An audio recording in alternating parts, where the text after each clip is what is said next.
Donc l'ASP est un organisme agréé pour payer les aides de la politique agricole commune. Et en Europe, c'est l'agence qui paye les plus gros montants d'aide agricole. En France, elle verse plus de 9 milliards d'euros aux exploitants agricoles. Et en contrepartie, de manière légitime et obligatoire au versement de ces fonds, elle réalise plus de 50 000 contrôles par an.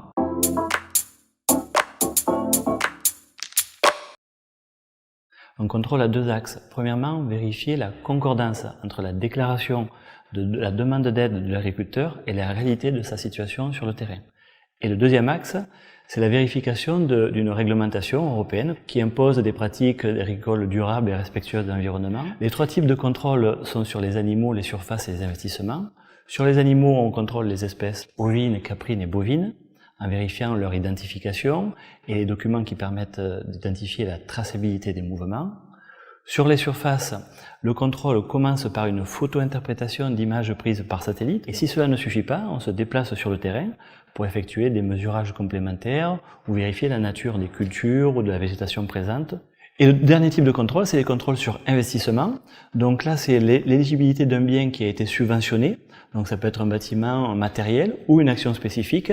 C'est des contrôles qui sont essentiellement documentaires. Et à l'issue de ce contrôle documentaire, le contrôleur se déplace sur le terrain pour vérifier l'éligibilité de ce bien.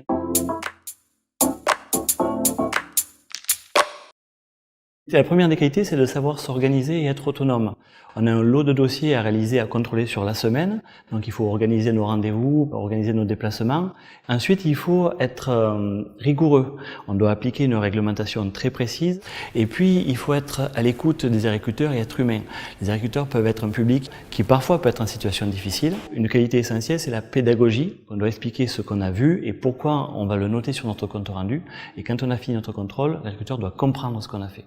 Et puis finalement, il faut avoir une bonne condition physique. Dans certains contrôles de surface, on peut être amené à marcher toute la journée avec beaucoup de dénivelé. Et parfois en conditions climatiques difficiles.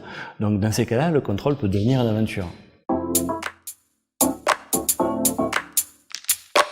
Premièrement, je pense que je suis un maillon d'une politique agricole commune qui soutient le secteur agricole. Donc je participe à cela et ça me valorise vraiment. J'aime personnellement, et je pense que pour les gens qui aiment les espaces naturels, le milieu rural, c'est un métier qui donne l'occasion d'être tous les jours dans ce milieu et de parcourir les espaces naturels. Et chaque jour, un agriculteur nous fait partager la richesse de son métier. Et là, on apprend énormément de choses. Et puis, il y a aussi le fait que c'est un renouvellement quotidien. Chaque jour, nous découvrons une exploitation agricole différente, dans un contexte différent, avec un exploitant différent. Il n'y a pas de routine qui s'installe. Et cette routine ne s'installe pas non plus tout au long de l'année, car les contrôles suivent des cycles saisonniers. Donc tout au long de l'année, il y a un renouvellement en matière de contrôle. Paradoxalement, même si on travaille dans un milieu agricole, on utilise des nouvelles technologies. Sur le terrain, on est équipé de tablettes numériques qui affichent les photos prises par satellite. L'ASP expérimente l'utilisation de drones pour les contrôles.